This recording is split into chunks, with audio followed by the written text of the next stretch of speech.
Hello everyone, এখন আমি লিফটে আছি আর আমি এখন যাচ্ছি এসপ্ল্যানেড নিউ মার্কেটে। কিছু কেনাকাটা করার আছে।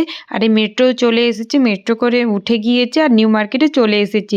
আমি আর বোন এসেছি। বোন তো এখন কলকাতাতে শিফট হয়ে গেছে ওর পড়াশোনার জন্য। এখন আমি এখানে চলে এসেছি। আর নিউ মার্কেটে কতটা ভিড় দেখতেই পাচ্ছ। আর অনেক পরিমাণে ভিড়। আর এখানে তো ক্রিসমাসের জন্য লাইট টাইট সব লাগিয়ে দিয়েছে। তো ওখানে কি সুন্দর লাগছিল জায়গাটা, তো ভিডিও করে দেখালাম তোমাদের। পুরো নিউ মার্কেট ঘুরে এখন চলে এসেছি শপিং মলের নিউ কালেকশন দেখতে। তো আমার এইখানে সিটি মার্কেটে অতটা কালেকশন ভালো লাগেনি। তারপর এখানে ফ্লাওয়ারগুলো খুব সুন্দর ছিল আর ঘর ডেকোরেশনের জিনিসগুলোই সবচেয়ে ভালো ছিল। তারপর আইসক্রিম খেতে চলে এসেছি, আইসক্রিম দুটো নিয়ে নিয়েছি। তারপরে ফুচকা খেলাম। ফুচকা খাওয়ার পর এই কাকুটার দোকানে দুটো সোয়েটার নিয়েছি। তারপর এখানে ভিমার্টে চলে এসেছি ভিমার্টের নতুন কালেকশন দেখতে।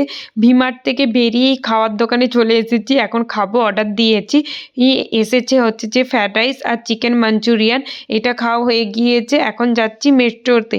মেট্রোর এখানে এসে গিয়েছি, বোন লাইনে দাঁড়িয়েছে। আর কতটা ভিড় দেখতেই পাচ্ছ। বোন যাবে যতীন দাস পার্ক, আমি যাব ফুলবাগান, তাই জন্য আমি বেরিয়ে চলে এসেছি ওকে ছেড়ে। আমি আমার মেট্রো ধরতে চলে এসেছি। এখানেই ব্লগটা এন্ড করছি। ভালো লাগে লাইক কমেন্ট সাবস্ক্রাইব করে দিও।